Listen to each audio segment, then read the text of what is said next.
राम राम भाई लोग, क्या हाल चाल है। अब देखो, बुरा तो लगता होगा यार कि तुम 4 आवर टाइम फ्रेम पे गए, तुमने 22 डिसाइड किया कि अच्छा मार्केट में जो अभी फिलहाल बैच चल रहा है वो बुलिश है। तुम देखते हो कि मार्केट अच्छा खासा एक ट्रेंड देने के बाद कंसोलिडेट भी कर रहा है और जब रेजिस्टेंस का ब्रेकआउट आता है तुम यहाँ ट्रेड एग्जीक्यूट करते हो, फिर मार्केट यहाँ से एक अच्छा खासा फॉल दे देता है और तुम्हें लगता है कि यार मैंने 4 आवर पे 22 भी चेक किया था, सारे लेवल्स भी बनाए थे, मैंने ब्रेकआउट का वेट भी किया, मैंने हो सकता है रीटेस्ट का भी तुमने वेट किया हो, मार्केट रीटेस्ट करके थोड़ा ऊपर जाकर फिर ऐसे आ जाता है, तो तुम्हें लगता है कि यार मैंने सारी चीजें सही की, फिर कहाँ गड़बड़ी हो गई। तो तुम्हें नहीं पता चला पर तुम इंस्टीट्यूशंस का लिक्विडिटी बन चुके हो। अब इसका मतलब क्या है? अब देखो, सबसे पहला सवाल आता है कि लिक्विडिटी आखिर होती क्या है, आखिर इसकी जरूरत क्या है मार्केट में और कैसे इंस्टीट्यूशन इसका यूज करते हैं रिटेलर्स को ट्रैप करने के लिए। देखो, जो साइकोलॉजी होती है ना लिक्विडिटी के पीछे, वो सबसे ज्यादा मैटर करती है, जिसकी वजह से इंस्टीट्यूशंस तुम्हारा एसएल हिट करते हैं। सबसे पहले वो कन्विंस करते हैं किसको? रिटेलर्स को, कि मार्केट में ब्रेकआउट या ब्रेकडाउन आ गया है, समझ रहे हो। फिर उसे ट्रैप करते हैं और फिर जो असली मूव है वो देते हैं। सबसे पहले ये समझते हैं यार कि देखो लिक्विडिटी क्या होती है। तुम्हारी गाड़ी है, उस गाड़ी को चलने के लिए क्या चाहिए? फ्यूल चाहिए। देखो, डिमांड सप्लाई वाली वीडियो में मैंने बताया था, लिंक दे दूंगा डिस्क्रिप्शन में, जाकर देख लेना कि मार्केट को चलने के लिए क्या चाहिए। एकदम लेमन भाषा में समझोगे तो डिमांड और सप्लाई की जरूरत होती है। अब देखो, सवाल यह है कि डिमांड और सप्लाई मार्केट में आती कैसे है, और जब डिमांड एंड सप्लाई मार्केट में आ जाती है उसके बाद जो मूव आता है, ठीक है, उसमें इंस्टीट्यूशंस कैसे पोजीशन बना पाते हैं। ये सारी चीजें जब तक तुम नहीं समझोगे तब तक तुम्हें कॉन्सेप्ट क्लियर नहीं हो पाएगा कि आखिर लिक्विडिटी होती क्या है। तो सबसे पहले बात करते हैं कि लिक्विडिटी क्या होती है। ठीक है, अब जैसे मान लो कोई एक सपोर्ट है, ठीक, अब मान लो यही एक सपोर्ट है, मार्केट नीचे आया, ठीक है, यहाँ से सपोर्ट लिया। ध्यान से समझना, मार्केट नीचे आया, यहाँ पे सपोर्ट लिया। अब जब मार्केट यहाँ पे सपोर्ट ले चुका है तो तुम्हें लग रहा होगा कि अरे यार, एक मार्केट आया, सपोर्ट लिया, ग्रीन कैंडल बना, अब इससे ज्यादा तुम और क्या मार्केट से एक्सपेक्ट करोगे कि तुम वहां पोजीशन बना सको? कुछ भी नहीं। एक ग्रीन कैंडल बनी, वॉल्यूम भी ठीक ठाक है, तुमने वहां पे एंट्री ली, मार्केट नीचे आ गया, नीचे आया। देखो, मार्केट नीचे आया, पहले देखो ध्यान देने वाली बात क्या है, पहले तुम्हारा एसएल हिट किया, क्या किया? एसएल हिट किया, उसके बाद मार्केट एक अपसाइड का मूव दे दिया। तो आखिर तुम्हारी एनालिसिस तो सही है मार्केट में कि मार्केट यहाँ से अपसाइड जाएगा, तुम्हारे लेवल्स भी सही है, समझ रहे हो, पर यहाँ ऐसा क्या हुआ जिसकी वजह से पहले तुम्हारा एसएल हिट हुआ फिर मार्केट मूव किया? इसके पीछे की एक पूरी स्टोरी है। जैसे मार्केट एक सपोर्ट पे आया, अब सपोर्ट पे जब मार्केट है तो यहाँ 99% लोग बाइंग ही प्रेफर करेंगे, ठीक है।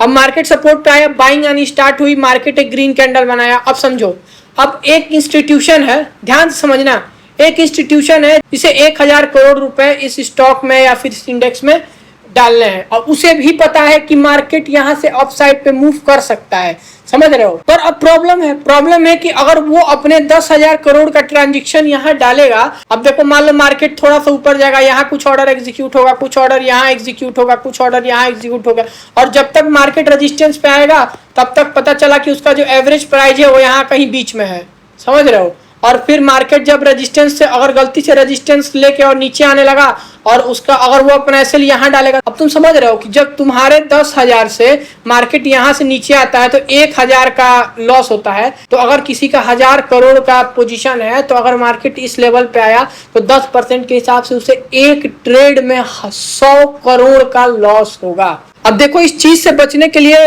इंस्टीट्यूशंस करते क्या है, मार्केट सपोर्ट पे आया, ध्यान से समझना, एक ग्रीन कैंडल बनी, सबको पता है कि यहाँ पे बाइंग आने वाली है। क्यों? क्योंकि पीछे पास्ट में इसी सपोर्ट पे से मार्केट 3-4 बार एक अपसाइड का मूव दे चुका है। यहाँ एक फेक डाउन साइड आता है, क्या आता है? फेक डाउन साइड आता है। क्या आता है? Fake down side. यहाँ से ऐसे डाउन साइड आता है। अब यहाँ पे 2 सिनेरियो होगा। सबसे पहले जिन लोगों ने बाइंग की है यहाँ पे उनका एसएल हिट होगा, मार्केट में क्या आया? सेलिंग ऑर्डर आया, ध्यान से समझना, ठीक है।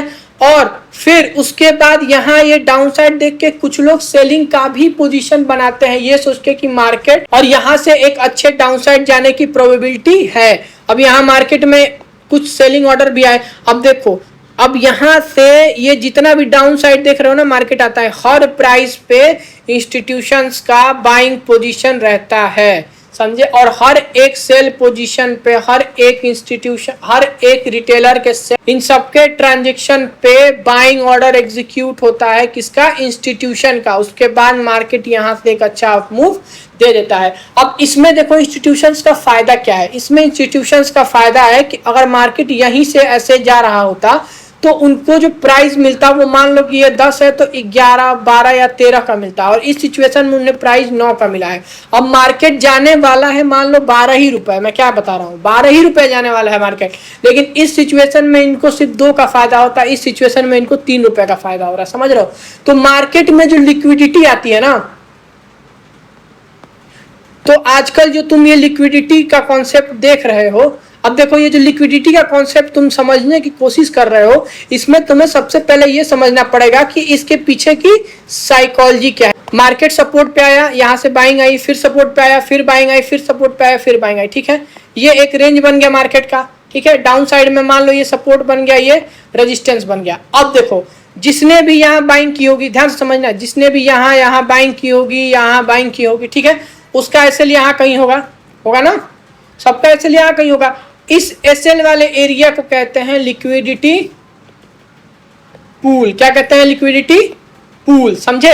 और यही सेम सिनारियो जब मार्केट यहाँ ऊपर से रेजिस्टेंस ले रहा है तो सेलर्स का एसएल कहाँ होगा, यहाँ कहीं होगा, और ये सेलर्स का क्या है, लिक्विडिटी पूल। क्या है, लिक्विडिटी पूल।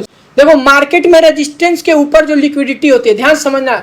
अब यहाँ क्या है, सेलर्स है, क्या है, सेलर्स है, तो ऑब्वियस ही चीज है कि सेलर्स का एसएल क्या होगा, बाइंग ऑर्डर होगा।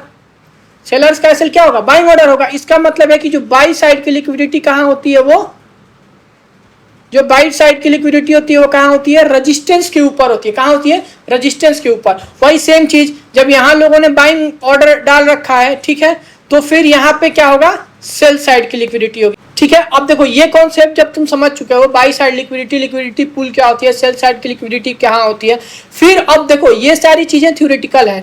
मेन मुद्दा ये है कि तुम्हें ये समझना है कि मार्केट ट्रैप कैसे करता है, पोजीशंस कैसे बनती है, और फिर मार्केट मूव कैसे करता है। लिक्विडिटी क्या होती है, समझ में आ गया, फ्यूल मार्केट का फ्यूल जिसकी वजह से मार्केट चलता है। लिक्विडिटी पूल क्या होती है, समझ में आ गया। साइकोलॉजी क्या होती है इसके पीछे की, बाई और सेल साइड लिक्विडिटी। देखो कुछ मेजर चीजें होती हैं जिसमें सबसे पहला होता है कि कौन सी लिक्विडिटी तुम्हें रिस्पेक्ट करेगी और कौन सी नहीं करेगी। तो देखो 95% लिक्विडिटी जो होती है वो रिस्पेक्ट करती ही करती हैं, उन्हें उसे मार्केट स्वीप करता ही करता है, खास तौर से अगर मेजर साइड की। अब देखो मेजर साइड और माइनर साइड की लिक्विडिटी का क्या मतलब है। देखो जैसे फॉर एग्जांपल समझो तुमने 4 आवर का टाइम फ्रेम खोला, ठीक है, और वहां पे तुमने कोई लिक्विडिटी मार्क की, उसमें वहां तुमने क्या किया, कोई लिक्विडिटी मार्क की। और सेम टू सेम तुमने 15 मिनट के टाइम फ्रेम पे खोला, जैसे मान लो कि 4 आवर के टाइम फ्रेम पे तुमने लिक्विडिटी मार्क कर दी, ये वाला एरिया, ठीक है, और फिर 15 मिनट के टाइम फ्रेम पे तुमने खोला तो यहाँ एक और लिक्विडिटी है, ठीक है, तो ये हो जाएगी माइनर और ये हो जाएगा मेजर लिक्विडिटी। क्या हो जाएगा, मेजर लिक्विडिटी। जितने बड़े टाइम फ्रेम की लिक्विडिटी उतनी मेजर लिक्विडिटी, समझ रहे हो। देखो ये निफ्टी का चार्ट है, ठीक है, 1 आवर टाइम फ्रेम का। अब एक चीज समझो, लिक्विडिटी का यूज क्या होता है, तुम खुद सोचो लिक्विडिटी का यूज क्या होता है। मार्केट को किसी एक साइड मूव करना, क्या लिक्विडिटी का यूज होता है ना। तो इसका मतलब है कि जिस पॉइंट से, ध्यान से समझना, जब लिक्विडिटी का काम ही मार्केट को मूव करना है तो मार्केट जिस पॉइंट से मूव हुआ है लिक्विडिटी वहीं होगी, ऑब्वियस चीज है। अब तुम यहां जाओ और तुम पहले ये मार्क कर लो, ठीक है, ये एक लिक्विडिटी हो गई। तुम्हें कुछ बहुत ज्यादा साइंस लगाने की जरूरत नहीं है, बहुत ज्यादा कुछ ये वो दुनिया भर की चीजें नहीं।